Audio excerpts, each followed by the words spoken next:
Hello everybody, Richard the Dick Coughlin, 616. After being on YouTube for about a year, it became clear there was an apparent pattern and theme to a lot of my videos that centred around certain issues of rights and freedoms and activism that was geared towards equality and fair treatment of certain groups. One of those was quite predominantly homosexuals. In fact, some of my most popular videos have been about them. Some of them have been more educational. This study was called The Top 10 Myths About Homosexuality. Interestingly, none of them include the myth that all gay men have AIDS, fuck children, have impeccable dress sense, and burst into tears every time they see the final sequence for Dirty Dancing. Some of them have been more emotional. You disingenuous, heartless, insensitive, fucking bag of misery. Others have been downright fucking offensive. Even though I wouldn't fucking be worried about that, love, because I reckon most of them are straight, they're just saying they're gay, so you won't fucking be interested. And I always used to get asked by people,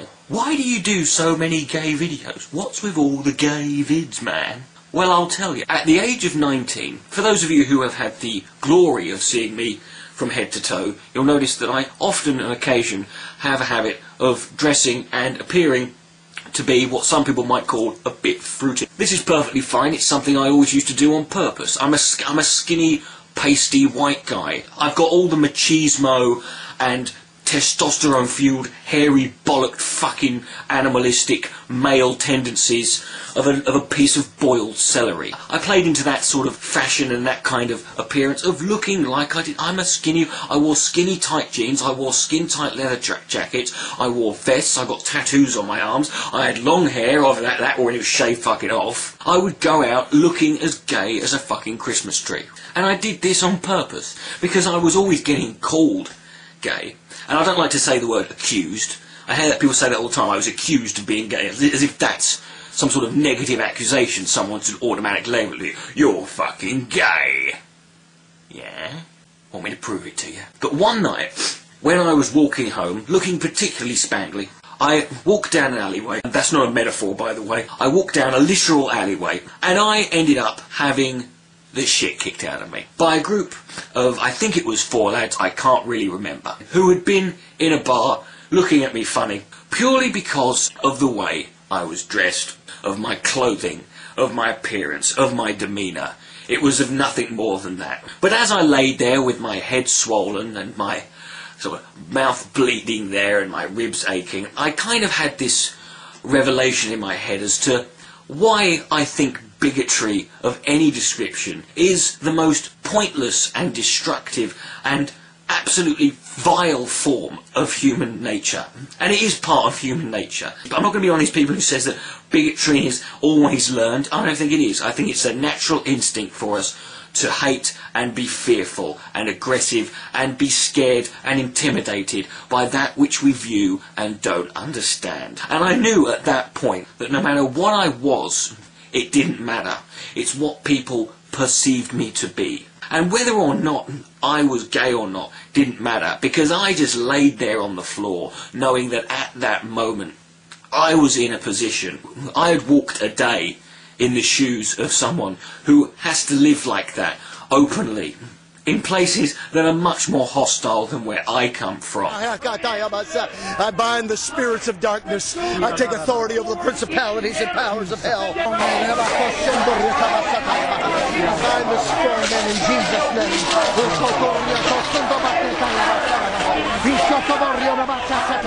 Hallelujah, you foul spirits of darkness, immorality. I take authority over you in Jesus' name.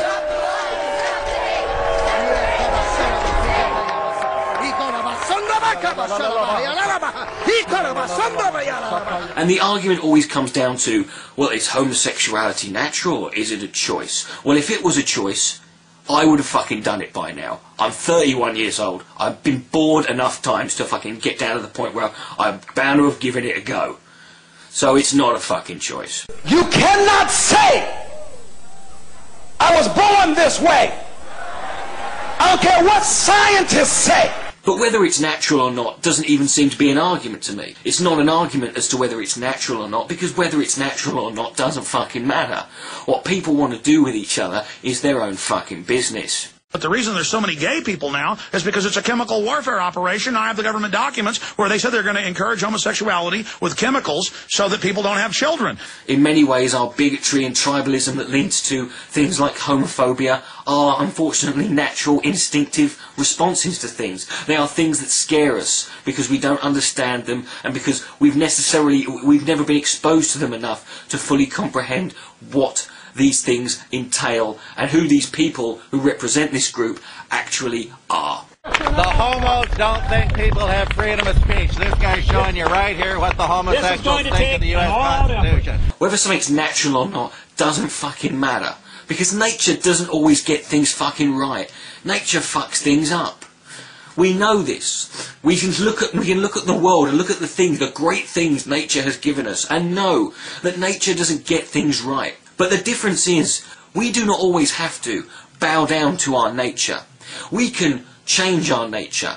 We can learn to deal with our nature if we want to. The sad part is, in the natural world of homophobia and homosexuality, this group outnumbers this group, and this group has decided that this group has to change. We're going to turn now to an issue that has people around the country taking sides this morning, all because of a teenager who seems to have issued a kind of cry for help. Several dozen protesters unite today against what they say is an anti-gay organization. We're here to show them that this isn't the only choice. Shame and fear is not the only choice. His parents enlisted him in one of the faith-based programs which claim to help people reject homosexuality. The programs used to be reserved for adults, but now for teens. And here's this young man's story. They were talking about this program, Love in Action. I thought I was going into something that was going to make my life worse for like ever. When I realized we was being sent to Love in Action, I was scared because, I knew what they were all about. How can you not protest someone not being able to be themselves? We're going to go there every single day that he had to be in the program in order to support him. It's called Refuge, and it's run by Reverend John Smid as part of a larger program, Love in Action. There were protesters outside, and there was a megaphone, and someone was calling my name, and I just thought, oh my gosh. Shame therapy. It's something that didn't sit very well with me. Knowing that your son, by the age of 30, statistics say that he can either have AIDS or be dead. A lot of what reparative therapists talk deals with stereotypes and not with fact. Some people refer to that as brainwashing. The fact of the matter is, this group has to change. And they can. But they can only do that if we show them why they need to. Matt and I are making signs for a counter-protest against the Westboro Baptist Church. They're going to be at the Adam Lambert concert tonight, and we're going to be there. So, there's Matt. Those are the people actually going to the concert.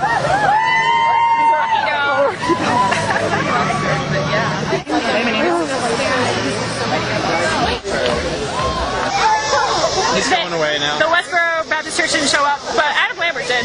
Yeah. So, it was awesome! Because these people don't need to change. But when you try and undo people's innate biological fucking nature, it gets pretty ugly. And it gets even uglier when these people start to really show their true colours. AIDS-rotten, dying, spotted faggots are organizing under the banner of gay rights. We have nothing but hate and contempt for these people. As soon as they take all homosexuals from one city and just put them in the city of their own. We don't need it flaunted. They're not being persecuted in any way.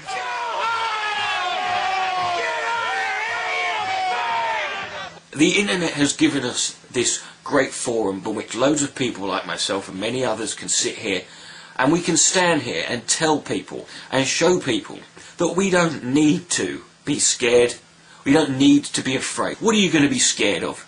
What are you clinging on to? Think little remnants of an ideology that should have died long ago, back from the fucking dark ages of humanity.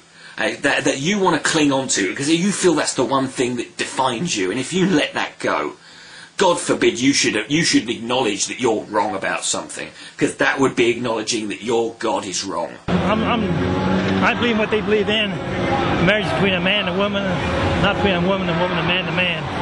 God designed that in a natural way, Adam and Eve, and two men can't provide a child, and two women can't provide a child. And it's not always religious people that are homophobic. I know that. Most of the homophobes seem to be religious. Homosexuals are not looking for the activists, are not looking for the white picket fence. They don't really want marriage in the traditional monogamous sense of a lifelong relationship. The reality is that most of these activists are looking to attack the institution of marriage because it is something that was given to us by God, something designed by God. Ultimately, this is an act of rebellion. And it's not always about changing people's minds. It's about opening new ones. There's a saying, bad ideas don't die. People with bad ideas die. The problem comes into when they pass those ideas on. And I'm not saying you can't change anybody's mind, because I know for a fact I've changed people's minds on this issue. I've had messages from them. But all we can do to fight this, we don't need to ban anything. We don't need to silence anyone. We don't need to legislate. We don't need to make any laws or regulations. And we don't need to forcefully make people stop expressing themselves. We need to do the opposite of that. Well, we brought along, some of our friends who are traveling across the country, so you could talk to them. This is our Sodomobile. They'd like you to come on board. No, I'm not coming on board. Give it a shot. Here they are. No, I'm not coming on board. Children. And then the sodomy really began. You don't want me in there. We were breaking laws that Phelps hadn't even heard about. Way to go, guys. Way to go. You're doing good. Don't get too close. We'll have to call the police on you. Because when we do that, and when we come out and encourage others, we will see that we can open more minds than they can close. Whatever has happened, whatever will happen, and whatever's going to continue to happen, I promise that I will do whatever I can to make sure that it gets better. Richard the Dick Coughlin, 616. Good night. May God bless. My father pissed in my face and dipped the tip of his filthy dick in my ass, and he split my anus wide open at once, and two of his fellow perverts lifted up my dick and made me come in Jerry Seinfeld's face. My father and his buddies destroyed my penis with propane.